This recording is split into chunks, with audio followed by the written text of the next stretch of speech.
Well, good morning, everyone. This is Saturday, January 2nd, our Bible study, and the moderator is Fairley. So, Fairley, go right ahead. Thank you. Science and Health by Mary Baker Eddy, page 23. The Hebrew verb to believe means also to be firm or to be constant. This certainly applies to truth and love understood and practiced. Firmness in error will never save from sin, disease, and death. Acquaintance with the original texts and willingness to give up human beliefs established by hierarchies and instigated sometimes by the worst passions of men open the way for Christian science to be understood and make the Bible the chart of life, where the buoys and healing currents of truth are pointed out. Thank you. Okay, the first question. Second Chronicles, and these questions are an overview of the book of Second Chronicles. Second Chronicles begins with the reign of King Solomon, chapter 1 through 9. Then came the final revolt of the 10 tribes. What did Solomon's successor, his son Rehoboam, do that precipitated the revolt?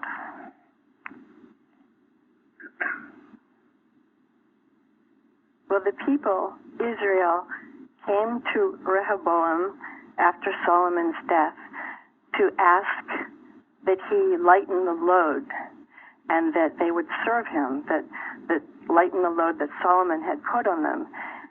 And so Rehoboam went to the old counselors. Oh, he told the people to go away for 3 days and then come back. And he went to the old counselors, and they told him to be kind to the people, and they would serve him. But then he didn't listen to them. He went to the young men that were around him that was, I guess, his age. And they said, make the people's burden harder and chastise them with scorpions. And so this was not good at all. And of course, the people could not accept that. Thank you. So what was this all about?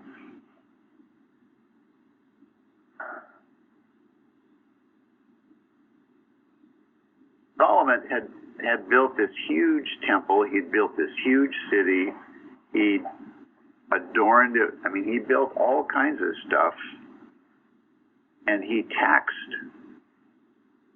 the Jews heavily to pay for it. So taxes were very heavy by the time Solomon finished building all this stuff and supporting his 900 wives and concubines and living this incredibly lavish life. And the taxes were outrageous.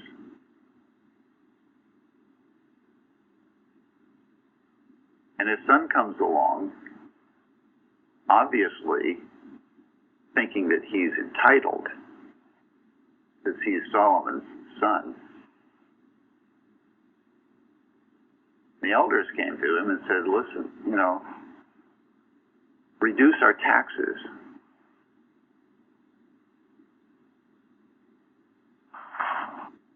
And he refused.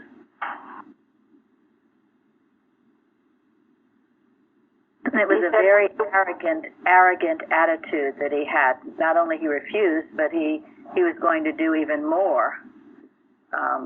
And worse, yes. And as was mentioned by Gary, here's Solomon, and a lot of his taxing, I read, was to support all these women and what had become a very immoral lifestyle. So it was very harsh, cruel, and unjust taxation. And then for his son to take it on, and not only take it on, to increase it. He promised to raise taxes. Now, why was the Revolutionary War started in this country. in this country? Taxes without representation. Yes. And you can see it, you'll see it throughout history. It's a very sore point. And it can be happening in this country too. It is happening, you get taxed and taxed and taxed to pay for all these things that people are saying are free, which are not free. Somebody's paying for it. And again, it will lead to rebellion. And it already is. Yes. So we must be wise. Go ahead. No, finish. I'm sorry. Well, we must be wise in these creeping things and what you accept is to be okay when it's not okay. And what is the saying? You rob Peter to pay Paul. Well, that's not according to thou shalt not steal, a commandment. These are biblical rules and laws that must be followed or it will lead to destruction, destructive behavior. That's just what works. That does not mean that we have tremendous charity for those in need and those who need our help. And that's why we have charity organizations. That's why churches exist, to help those in need. And when those who do receive more than others, then it is true that is their obligation to help those in need. Another biblical rule. But to be taxed by the government, and they're the ones saying how the money is going to be spent, that's something else. You go back to the Bible. The Bible are the laws and rules and principles of the universe, and they will govern you correctly. When we lose that in our own individual lives or in our nation, then things begin to go wrong, and they might start out on what's a good basis, but they end up not so much. So here we have these poor people overtaxed. So go ahead, Fairley, or go ahead, Mike. What I was going to say is I don't know if any of you have ever gone to Washington and lobbied when I was down there in the 80s on farm issues. And what's amazing to all of us farmers was that there's no smart, ugly women in the world, because I'm being a little crude there, but the fact of the matter was that there was only young and absolutely dolled up and beautiful women working for most, like 90% of these representatives. And if you think of wisdom coming with age, there was no wisdom there, and it's showing the way the country is run. I mean, I have no problem paying taxes, but with my taxes, I expect to have roads, and the bridges are falling down, the infrastructure of what the taxes should be going for. They aren't going there. They're going for this lavish lifestyle that these elected people are having today. And I can see that very much in that story. The other thing that I got out of it was that I went back and King David, obviously Solomon's father, what he did was he limited the enforced servitude of building, etc., to people captured, foreigners captured in war, whereas Solomon started using not only those, but also Jewish people. So that was a huge strife. Thank you. Yeah, and I've had people tell me, that to go along with what Mike just said, that the D.C. area, some of the areas are one of the wealthiest, if not the most wealthiest areas in our country. So. But I think, Mary, that one of the biggest problems is a complete way of thinking that people, Jesus lived a very modest life, and so did his disciples. And when we really become lavish, and this is what you see in Western countries, sometimes people will have 4 dogs and not care about their neighbors. People have to change their thoughts about one another. We belong to each other. We are God's children, and not that we hold on to the idea of having more and more and more. This is really terrible. It is. Or military. But I Go ahead, Florence. No, I think the core of the whole problem is what you said, falling away from God, falling away from obeying the laws, the supreme laws. And when that happens, the others follow. So. Exactly. Well, that's it. Exactly. And then the other thing is, who's to judge anybody else? Somebody has 4 dogs. Well, that's their right and the prerogative. It may not be what you would judge to be right, but if they need to learn a lesson, let them learn their lesson, whatever that is. But what I'm saying is that it's not judging them. It's to say that when we talk about lavish lifestyle, I don't know whether how these women get their clothes or whatever, but I think that it really means for me a sense of looking at the modesty of the world, to share the resources together. Well, excess. That comes from the work that Mary Baker Eddy did. I mean, look at her life. She shared everything with her students. Right, and that's a good example for everybody.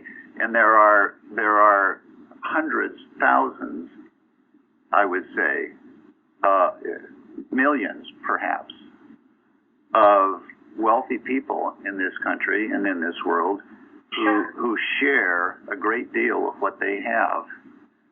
That's what foundations are for. That's what churches are for, as Mary says. Well, Foundations with the right motives. But what Zari said is true too. These people, when you have excess and excess and excess, that's just as much of a sickness as anything. Nothing satisfies. And believe me, those people do suffer. It might seem like for a while they're the green bay tree and they're not suffering, but eventually that kind of selfishness, which I think Zari is referring to. That's what I mean. Yeah, it will cause suffering, and we have seen it. We've seen it. Just in our own area, this Doris Duke estate, and all the money that she had. Her father made it on tobacco, and she was the notorious poor little rich girl. She led a very sad life. Money does not necessarily bring happiness unless you obey the biblical rules. Freely you have received, freely give. It all goes back to obeying those rules. Whether you have it or don't have it, you're required to obey the rules. And if you do, you will find peace and joy and happiness on however you are living. That's my idea. That's how I see it. It's just from, when I think about how Jesus went around healing people, or Mary, if somebody calls you or Florence, you freely give this love, this metaphysical background, and other people as well online. And so that's something else. But I also see the other story, and I've seen a lot of opulence where people have just been very selfish throughout the holidays. And I just think you give something and you don't, make a big thing about it, because that's what I think is the right thing to do. Giving in the service of our Maker does not impoverish, neither does withholding enrich. Right, and that's a good lesson for all of us to learn for ourselves. Exactly. Yeah, that's it. That's all. Exactly. But I think the key here was, like what Florence said, it's the falling away from the law, the disregard from the law, and it creeps in.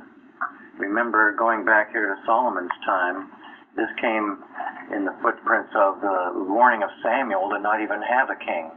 And Solomon was king number 3 in the series. And look what had happened, and yet just the 3rd king, the heavy taxation and burden that was put on the people, and the disregard for the biblical laws that we've been talking about. So, this is the problem with rich people giving a lot of money, if that's philanthropy, because if you take Solomon as an example, he heavily taxed, and he gave a fraction of it as the temple, but obviously there wasn't, he'd left God out of the temple by that point, because he was still burdening the people with building himself palaces to house his concubines. Right, and he married strange women and lost it. Yeah, he started off well. I mean, we've all read that. I want to interject here as well that at one time, Christian Scientists were notoriously wealthy. Why would that be? They used Christian Science for personal gain to succeed in businesses. I've read that too somewhere. Or there were those who took science to heart, and as a result, they prospered. Both are true. Both are, I mean, and what happens is what did you do with your wealth? As in the case of Mrs. Eddy, the wealth is just as in healing of a physical disease. If you're a scientist, Mrs. Eddy says poverty is just like disease. It's not to be necessarily accepted. But the point being, once you get everything you need, the only reason for it is to do God's work better, more, which is what Mrs. Eddy's example was. And as Zari brought out, she did give to charity. She was always looking. And her home, although it was Pleasant View, was the one she really loved, Chestnut Hill, which was more of a mansion, I guess. She didn't. I mean, I guess she learned to love it all right, but she kept her room and everything about her very simple, as she had been grown. She wasn't lavish, ever lavish. So these are the points and the lessons. But yes, Christian Scientists were very prosperous, especially when Mrs. Eddy was around. I mean, you think of Augusta Stetson, there were many others, but it was what they did with it, and many of them went to sleep with it, and that's the great danger, the huge danger of it, is you just go to sleep and I'm wealthy, I'm feeling good, I got this great family, and so the heck with everything else. That is and disaster. That's the same with any healing that you get. If you overcome sickness or anything and then you just go to sleep with it, you don't want to help anyone else going through the same thing, or keep your right thought about it, what you've learned. You just take it and say yes, and then it's the same. Yeah. Exactly right, Day. Good point. And I think in the case of King Solomon and his son Rehoboam, one of the great dangers is those who think that they are entitled to great wealth or whatever because of their human position of who they were born from. This entitlement, idea of entitlement, is a huge danger because it's instilled in many ways in a lot of people, and it's a huge disservice to those people and to society for anybody to be made to believe that they are entitled, that they don't have to earn what they have. There's a new term that's been coined called affluenza, and children of affluent families that use their wealth for selfish indulgence, irresponsible living. Right. It's been around for since the beginning of mankind, so it's a danger that mankind has always had to face.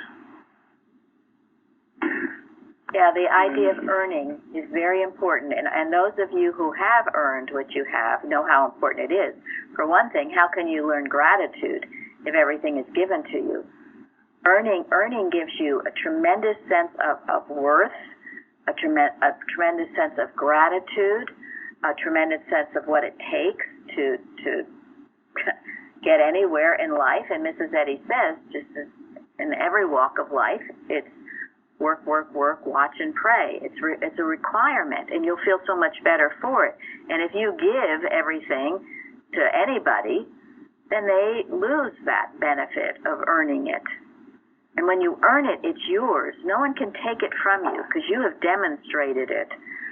And that's a wonderful thing. And that's why there's a huge difference.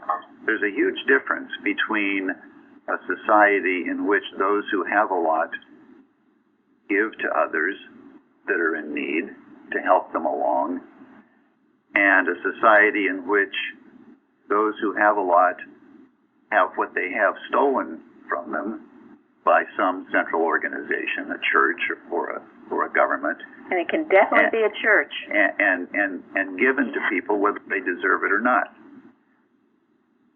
In 1895, some of you may know this, Congress passed the first income tax in the United States. There was no income tax before then. And a number of states sued the federal government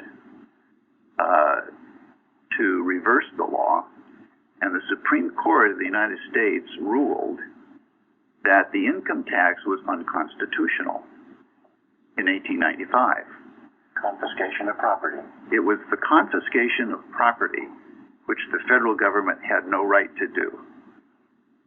Now today, a lot of people think that that's a strange ruling, if they even know about it.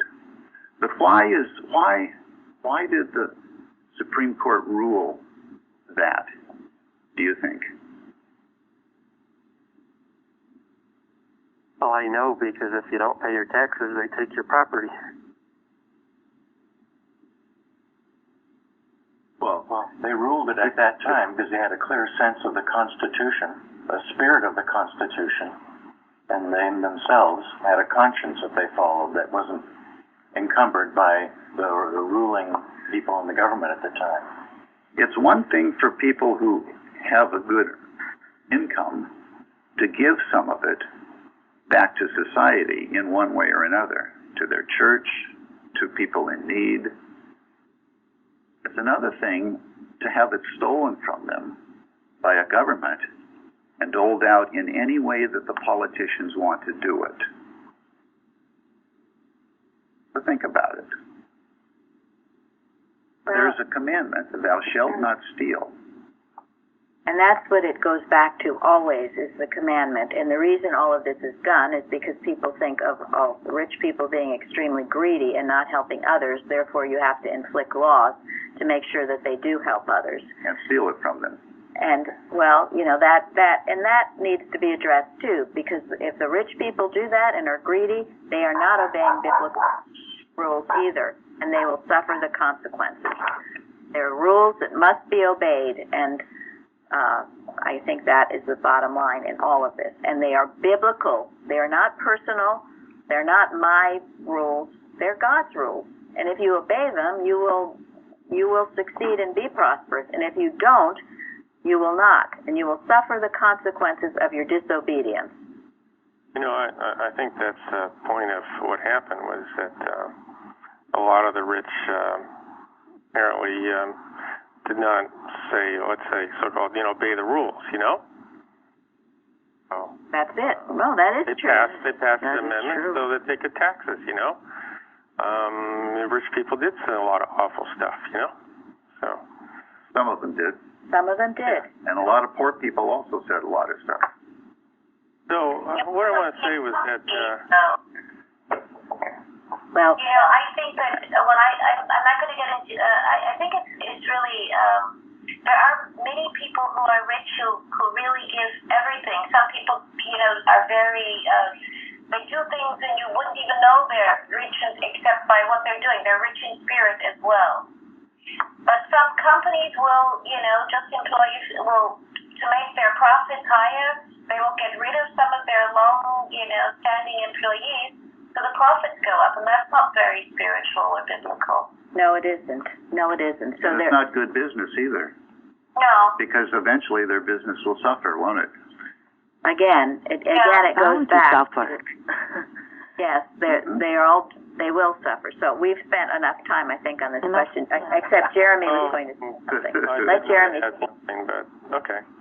Let Jeremy, and then you can go, Tom. I just was going to say, reading back through at the end of King Solomon's reign, all the stuff that he did with gold and that big throne of ivory that he covered with gold and everything.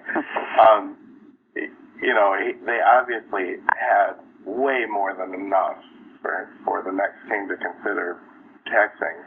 No wonder that the people revolted. Right, and there's an example of the greed and all of that, and it is quite horrendous. So, to that point, that's true. he, you know, way too much and all used selfishly at the expense of others, which is very unbiblical. Very unbiblical. So, okay, go ahead. Oh, Tom, you wanted to say something? Yeah, I think Rehoboam tells us about self-righteousness. You know, he wasn't turning to God, okay, and in some sense, you know, he was doubling down, which we see a lot of examples of that today. But where was he was fearful. It's interesting, you know. It's like he was probably fearful for you know, what the people would think of him as king, and that's how he thought he would handle it. But he really should have been fearful of the Lord. Right. You're absolutely right. Brings it all back to God. He had way too much material wealth around him, and he was afraid of losing it. He thought that defined him. But he didn't show fear of the Lord. No, he Exactly. didn't. And woe be unto that type of thought. You could say he didn't have a good understanding of where it all came from, or what it was to be used for. And like your forum comment, Mary, about only passing on things that are, you know, good to have. Solomon didn't do that for him. No, he Well, didn't. That's a shame. It is a shame. Look what his son inherited. Not the beautiful and the good and the pure, but just a lot of stuff, which brought great unhappiness, didn't it? So our God is just, and you can trust him to be just. And God don't love ugly, as my mother would say. And if you act ugly, you'll suffer the consequences of your disobedience, whether it's selfishness, greed, or anything else. The rules of the universe in operation. And our human laws try to replicate that the best they can, but sometimes If we're wise, they do. Yes, if we're wise, they do. Anybody else? Okay, so I wasn't intending to spend so long on this question. Second question? Absolutely. Okay. Rehoboam strengthened Judah, and for 3 years walked in the way of David and Solomon.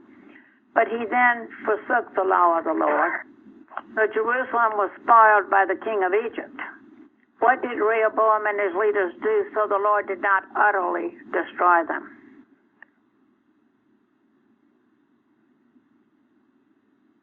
They humbled Jean is here. Jean, yeah, they where? humbled themselves. Thank you. A prophet named Shemaiah was working for Rehoboam,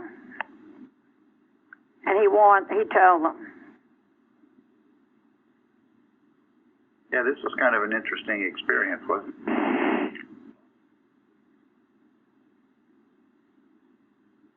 The Egyptians showed up ready to ravage the whole place.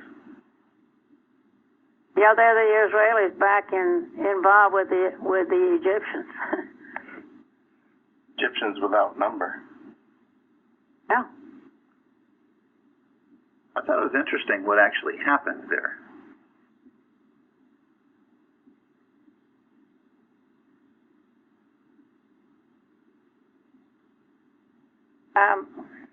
Well, Rehoboam and his cohorts, support group of young Turks or whatever, were totally humbled. And all of a sudden, they asked God for help. And then, if I read it correctly, the Egyptians came in and they took all the gold out. Yeah. But they didn't kill everybody. So Just took all the gold. what did Rehoboam do in order to recover?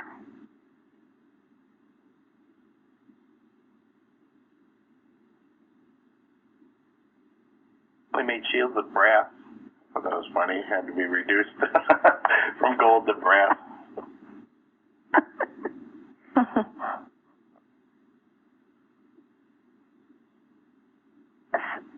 That he went back to being evil, it says. So he didn't stick with the Lord. That's true. Do you think his humility was just fake? A show. Yeah, a show. Maybe just to get him out of trouble. Yeah. Convenient for the moment. Moment Yep. passed. I mean, maybe momentarily, when under such terrible threat, he was humbled. But how soon we forget. How quickly we forget. Because I've seen that. I've seen, oh, Lord, help me, I'll do anything. I'll do anything you ask. I'm on my knees, God. And you get bailed out, and then what happens, Florence? Get right off the track again. Stay off of it. I think this is a very important point in the lesson, because it is so easy for even people who think they're trying hard and pray, and then they're off the track so quickly and must come back. Yes. So we could go to question 3 if you Can like. I add one thing real quick? There was one, because you were talking about the Egyptians coming in. There's another part of the story that I think is very important. It was Jeroboam, who was also battling with Rehoboam. I'm not sure how to say his name. But anyways, that there was a point when Jeroboam went and hid in Egypt to get away from the other king. And they housed him and took care of him and didn't do anything. But in the end, when the Egyptians came, they actually destroyed him worse than Rehoboam, which I think is another good lesson, because he was straddling a fence. And you see this even with the history of Boston, with the carpenters and stuff, this idea that you can't be friends with the devil, so to speak, or try to make nice with everybody. And it's just this real idea of compromise and idols and giving up your principles for whatever human gain you seem to be gaining at the time. And this sense of principle is this lesson and these questions have really brought that home to me, that you just can't fool around and dabble in this stuff. You have to stay the course. Thank you very much. That's the only point you get from this. An excellent one. You straddle the fence, what happens? You fall off. And if you think you can be a great mediator between one side and the other, and you just get along with everybody, well, you are a target, and you're actually, your ego and pride is working. So you have to take a side, and it has to be God's side, whatever that side is, and you have to stay with it. And you don't compromise your values, your morals, your anything. You stay with God. And if that means some people don't like you, so be it. People of God will like you. But thank you, Linda. I have to back that up 100%, because going back to the organizing of farmers and lobbying and all that nonsense, what I learned there was you can't compromise. The second you compromise, you lose. So the only thing I came out of there was an uncompromising attitude. I was trying to stay on the side of right, because I lost that battle, but that's fine with Christian Science, because only God can change this. Humanly, nobody can change it. Yes. Really, there should be a zero tolerance for error.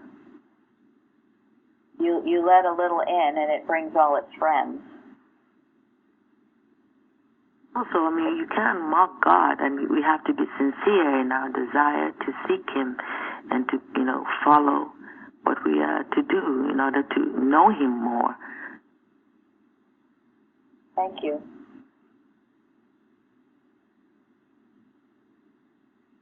Yeah, I'm glad you brought that up, Linda, because I wondered about Jeroboam. Because initially he was one of the guys who led the resistance against what Solomon was doing. right? He was opposed to all this corruption and that Solomon was bringing. His life was in danger for doing that, and so he fled to Egypt. Then he led the group that went to Rehoboam and said, please lower the taxes and don't be so hard on everybody. And so he kind of led the group of the 10 tribes that split off. And that was the revolt of the 10 tribes. He kind of led that revolt. But apparently, they didn't keep the purity that they sought so much and rebelled against, or rebelled for, I guess.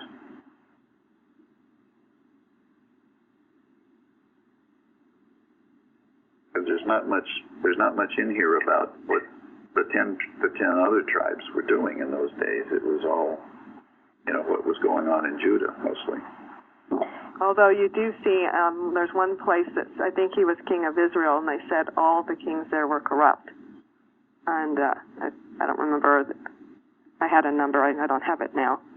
But well, at the end of chapter 12, it says also there were wars continually between Rehoboam and Jeroboam after that. Yeah, they were always fighting. Talk about sibling rivalry. If Rehoboam had only done what the elders had told him to, and to reduce the taxes, and had been a kind and just king and governor, this all could have been avoided. But some reason he didn't. And this is why, we must pray, and we pray now, that whoever governs, our governing president and everyone, Senate, Congressman, we pray for those who will hear and do God's will as the best they can. That is, in the end, what's important. And so please, in all your prayers and all your watches, we keep this work up always. It's not anything we stop. And all the world leaders, I would say. Absolutely. All the world leaders. Everybody. We know that the government is on his shoulders, but I'm sure that right thinking can bring to pass those who are more in tune with the Lord than others. And this is our work. It really is our work, and it is a mighty work. And we put away all our political views and everything else and pray for that. Thy will be done in earth as it is in heaven. Mrs. Eddy has said that we should stay out of politics. and only do we get into it at all is only according to what the Bible says. And that way it steers us aright.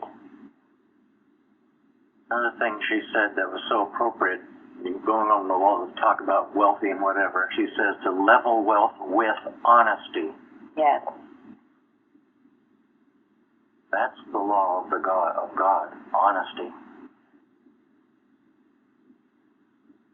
And people who have made their wealth dishonestly, well, they will suffer the consequences. They will forfeit divine power. And they generally do. Yes. Generally. It's astounding how many politicians are exposed for all these crimes. Well, that's true, fairly, and that's a good thing, and that's the result of our work, too. We keep it up. They get exposed. Thank God we have a country that does that. And exposed for their immorality or anything else, because I can't see that there's a definite distinction between one's so-called personal life and their life as a politician. You're going to lie to your wife and in other things, then how can you trust them to govern the land properly? So all of this, go back to the Bible and see what God would say about it. We'll keep on our knees. And again, we know the government is on his shoulders. So thank you all. Yeah, and I think it's important to reiterate. Politics is not the answer. Proper government, however, is the answer. And that's the government of Christ, the government of God. Correct. And that is the ultimate. But as we work and know and pray and watch, that will become more and more evident. There's no reason why it can't be.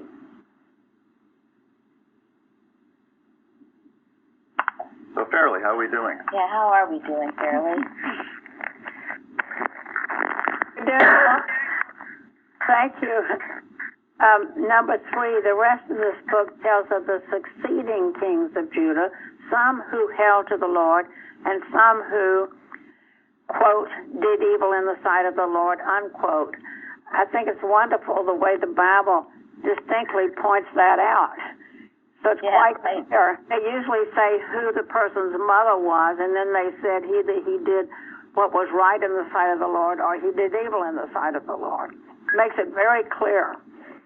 Josiah was one of the later kings who did that which was right in the sight of the Lord, unquote.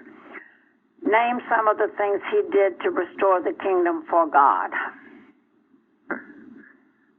Well, he got rid of all the idols and the groves to the other gods that had been worshipped.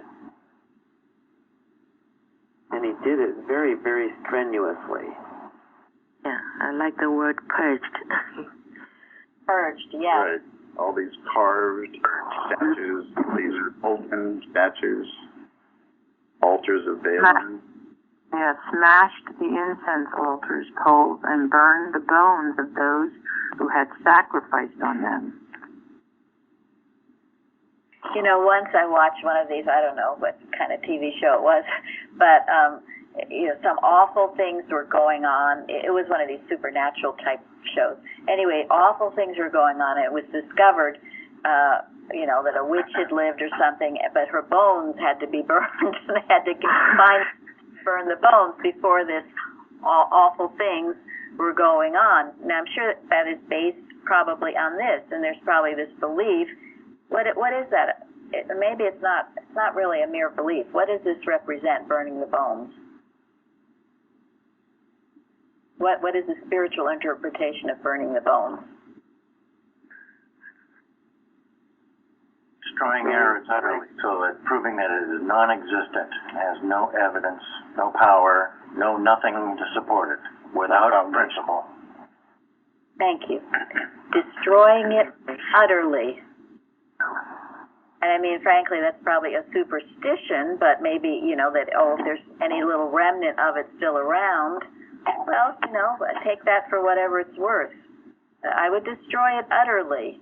And again, now, we're not talking about people. What did you write on the forum? Here we go. He doesn't have a clue as to what he wrote. Okay. Put Jeremy on the spot. About wicked people. Oh, yes. Reading that, about the hand of the wicked and the hand of the cruel and unrighteous man, I realized, that it was me that was that person for so long. So it was that thought that I had to get rid of. Well, it wasn't actually you or any wicked person. You brought out it's the human mind. It's a wicked thought. And this is what we are talking about, destroying utterly. It might seem to attach itself to a person, and if that person refuses to give it up, he might, in belief, be destroyed utterly along with his wicked beliefs, suffer the consequences of his wicked beliefs. But this is what must be destroyed utterly, because if you don't, with wicked beliefs, what happens? If you don't burn the bones, so to speak. But it's still lurking, isn't it? It's still hiding somewhere. It definitely is. Thank you very much. Good description. Lurking, hiding. Those bones are there. Got to burn them. You'll feel it. You'll feel its presence. Lurking. It's just waiting for a weak moment to pop back out again.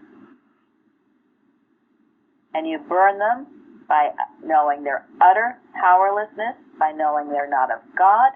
They have no cause, no law, no substance. They are nothing but a belief that you have worshipped, either most likely ignorantly, and given it life, and therefore you can destroy that life by knowing it has no life, only in belief as it existed, not the truth. And that gives you the dominion, the power, and the authority to walk this earth with a sense of God's presence and power, which we all should have. Start with yourself. What wicked thoughts do you accept? What are you letting naggle you and lurk and come up when you least need it to pop up? Try to frighten you or boss you around and other stuff. You've been given dominion over it if you exercise that dominion. I think the fact that it doesn't even have any history is powerful. Yes, thank you. That's good this time of year to know it has no history. You wouldn't give a bad dream history. You wouldn't say you had a bad dream about something and therefore it has this history and this power over you. Of course it doesn't. It has no history. So wipe it out. Burn the bones. I'm going to say, I love the story of Josiah and the fervor with which he went about doing what he did. Because he didn't have an example of another king before him that did anything like this, nor did anybody who was living with him at the time have such an example. And yet it happened. So it just goes to show what was moving at that time. And it was divine. What has it been? It's wonderful. And did it take a long time? Well, you think about all the years of the wicked kings going on, and you think he, with his determination and the Spirit of God with him, how he purged it. He rebuilt the temple, which was destroyed, the temple to God. Had people worshiping and praising God. Go ahead, what? I was going to say, and then when they were repairing it, the Josiah priest found a book, which is, I guess, Deuteronomy, and it made such a huge impression on them, the Word of God. Thank you. That's such an important point. They found the book, the law of Moses. To think about it, when they found it, at first they didn't even know what it was. You know, I don't know the time frame from Hezekiah to Josiah, but I think it's like 150 to 200 years. But in that time, the book of the law got buried in the corner, got dust on it. Nobody even knew what it was or had any interest in it until he dug it out, pursued the matter, and read the book of the law. Out loud so everyone could hear it, the same way that Plainfield is doing now. Thank you. Yeah, he invited the elders to come and have it read, didn't he? And the other thing here, when he went around and purged all these idols and carved images and stuff, where did he have that done? He was king of Judah only. But where did he have that done? Is it Jerusalem? Jerusalem. He had it done throughout Israel as well as Judah. He was a uniting force for the Jews. He wasn't doing this just for Judah. He did it for all the Jews. And you know, the Spirit of God always unites. It doesn't separate. It might seem to separate for a while, but in the end, it's unifying. It brings together, sustains, prospers. At first, he had to destroy all those wicked bones, but then he worked to unite. And this story, there was something that just came to mind, and I haven't told it in a long time, and it's a beautiful story. It was about members of our church. Neither one are no longer on this planet, I don't believe. They were with us for a very, very long time. And the woman told me the story. several years ago, but she said her husband was dying of the last stages of cancer, and it was quite severe.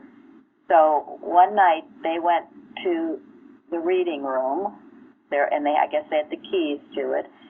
And as Elizabeth was saying, they found buried in some boxes, just accidentally, I guess they were probably looking for something to pray with.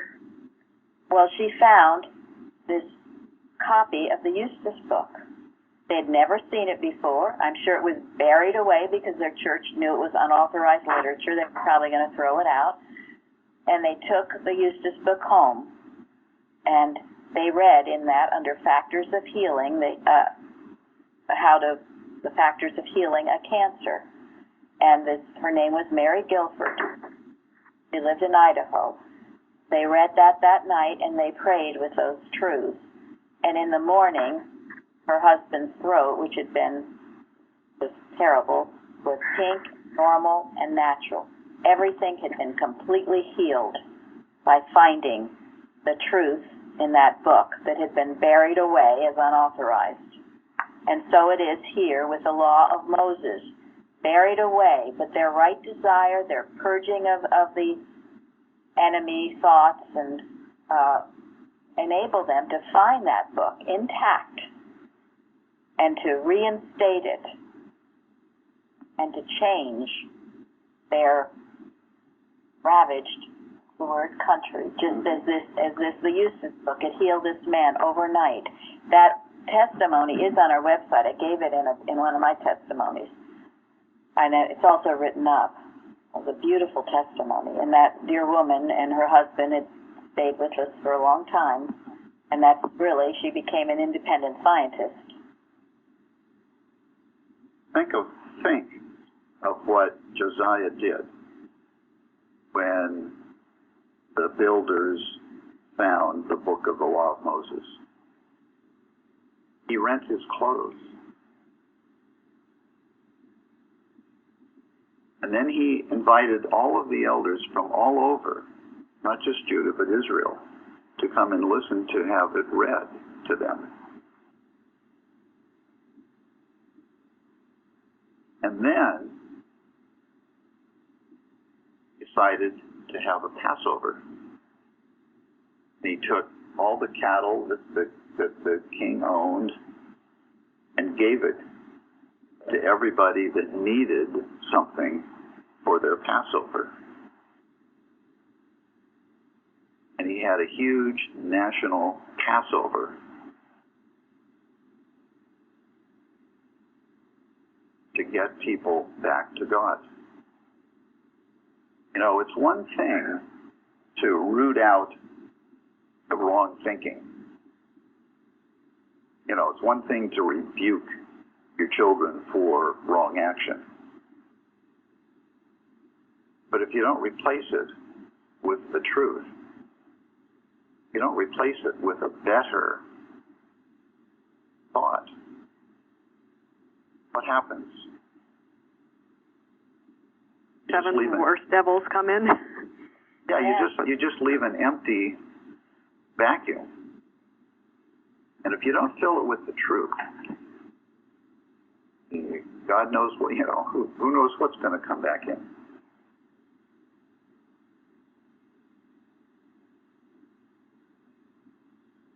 Yeah, that's why we declare this truth, and we expose the errors, purge the errors, then replace it with the Mary Baker Eddy's true Christian Science.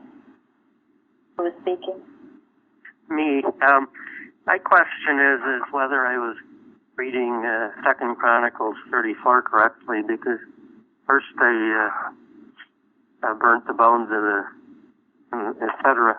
But from my understanding, and correct me if I'm wrong, then they took all this money that had been given towards idols, etc., and then they spread it all around to the workmen, etc., to rebuild everything. Am I reading that incorrectly? They did that. No, Josiah did that. He paid the workmen. unlike Solomon and unlike Solomon Rehoboam, who forced people into slavery virtually. To keep their lavish lifestyle going. Right. That was kind of my point, was that the rich people that had made wealth off of it didn't voluntarily give that money up. That Josiah redistributed it. Well, he paid the workers. He didn't redistribute it. He paid the workers. Oh, but if I'm understanding correctly, they took money that was in these. In other words, it would be like taking the money from a drug lord and then using that to run the country versus taxing the people, is all I'm saying. So in other words, there's many ways of getting money, so should a person who robbed a bank for $1 million... National treasury and was used. No, it was money. Compensation. Yeah, it was money in the national treasury. Okay, all right. That had been, gotten through taxation, and he paid. Yeah. Which is the right and biblical thing to do. Slavery, of course, is not at all biblical, ever.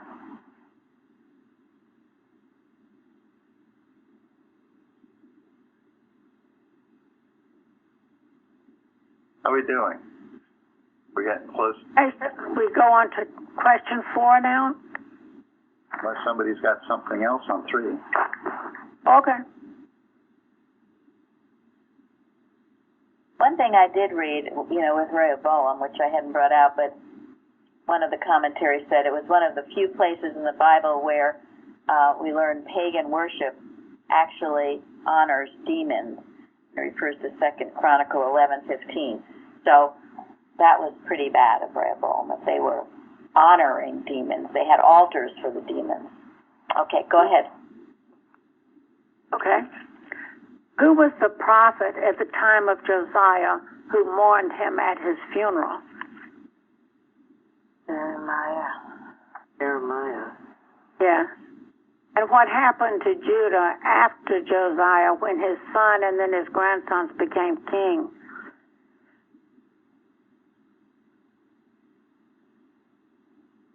Nebuchadnezzar came in and he married the son and then the grandson later. What did they do? I mean, they were not like Josiah. They did evil in the sight of the Lord. Yeah. Well, his first son only reigned for 3 months, right? And then the Egyptians set up another one on the throne instead, his brother. Yeah. And the brother came to Egypt and taxed the people to try to make peace with Egypt. Well, that fell apart after a while, too. This is when and then there was Zedekiah, who was also, I guess, the brother. And Nebuchadnezzar got rid of Joachim and appointed Zedekiah. But by then, Nebuchadnezzar was calling the shots. And he also did that, which was evil in the sight of the Lord. And what I found really appalling was he humbled not himself even before Jeremiah the prophet, speaking from the mouth of the Lord. It really got very bad. They even put Jeremiah in a cistern for a while, and then they got him out. Yeah, there was no relying on God for their protection, was there? No, they really gone the whole way down. They were all the way down. They were caught between a rock and a hard place. They were trying to make peace with Egypt on the one hand,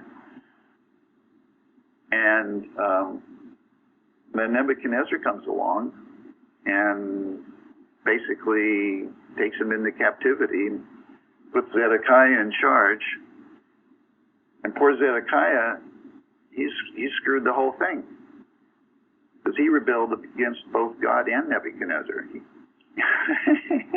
And God's prophet Jeremiah. Yeah. Talk about an arrogant, So he got everybody mad at him. very arrogant. He had the entitlement thing going for him that threw everything apart. So without God, it became confusion, worse, confounded.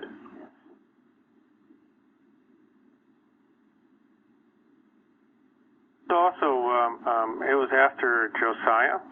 As we're talking about, with Zedekiah, but the deportation started.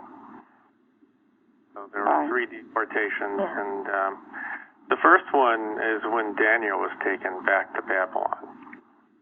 And the second one is when Ezekiel was taken to Babylon. And then the third one was with Zedekiah when the temple in Jerusalem were destroyed. Yeah, Jerusalem was laid waste by Babylon.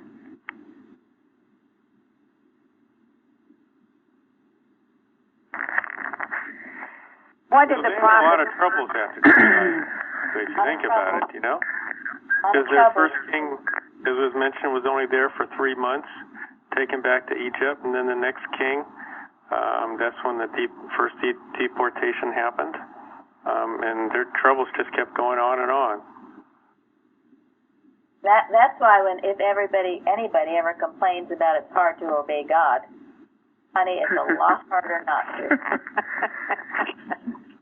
You have no idea what's down the road if you don't.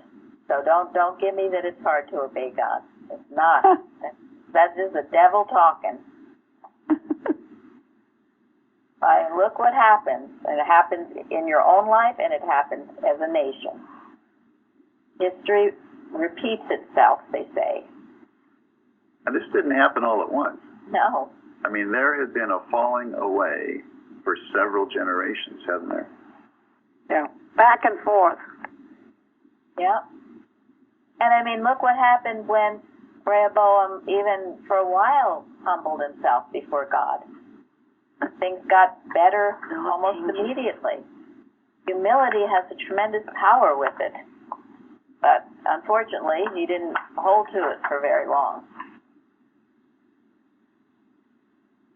And then you have a king among this group who, another king of Judah that we read about in one of our lessons, or talked about, Josiah, who had done everything right, but then he got so proud that he went in and burned incense in the temple. And when he was rebuked, he got so angry that he got leprosy for the rest of his life. Died of leprosy. That was pretty bad. Yeah. So that's why we must never forget what God has done for us and to stay on our knees. Once you do that, you just put yourself out of the realm, the kingdom of heaven again, and you're subject to all the wiles of the human mind and the Adam dream, and it's not nice. And what is the... Oh, go ahead.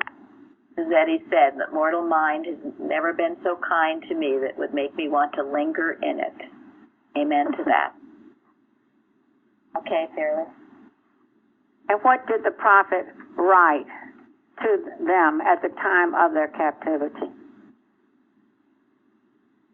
In Jeremiah 29. It's a beautiful long letter. I mean, you can't read it now. There's no time. No. It's wonderful. What did he advise them to do, though? How did he advise them to live?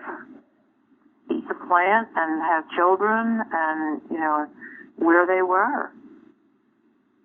He told them to comfort their enemies and to live in peace with them and pray for the people in Babylon. I heard it was the first expression of the gospel idea of loving your enemy. Yeah. And also it said not to, and to keep marrying, having your houses, and give your daughters to husbands. They may bear sons and daughters, that ye may be increased there and not diminished. They wanted to keep the tradition of these people intact.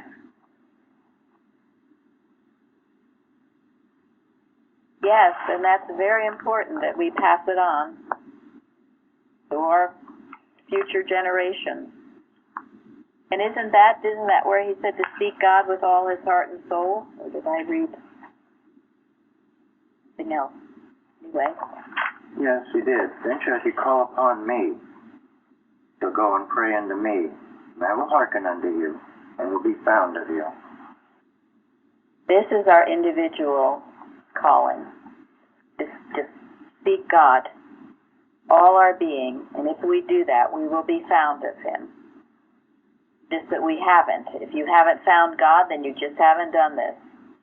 We're all required to. He wants to be our Father, Mother, God, have a tender relationship with each and every one, but you must seek Him, and not half-heartedly, but with your whole mind, soul, spirit, body, everything. He will be found of you. And I will weigh your captivity, and I will gather you from all the nations. Yeah. From all the places whither I have driven you, saith the Lord, I will bring you again into the place where I caused you to be carried away captive. It's beautiful. Thank you, Fairly. Thank you. And the fifth question really is answered by all the discussion that comes out of these questions. Yeah, I think that's true. So We covered a lot of ground. This was good. we did. Yes. So thank you all, and thank you, Fairly. Those are very Thank you, Fairly. Thank you. Thank you so much. Thank you, Fairly. Thank you. Thank you all. Thanks. Bye. Bye-bye, Ocean. Sorry. Thank you. See you tomorrow.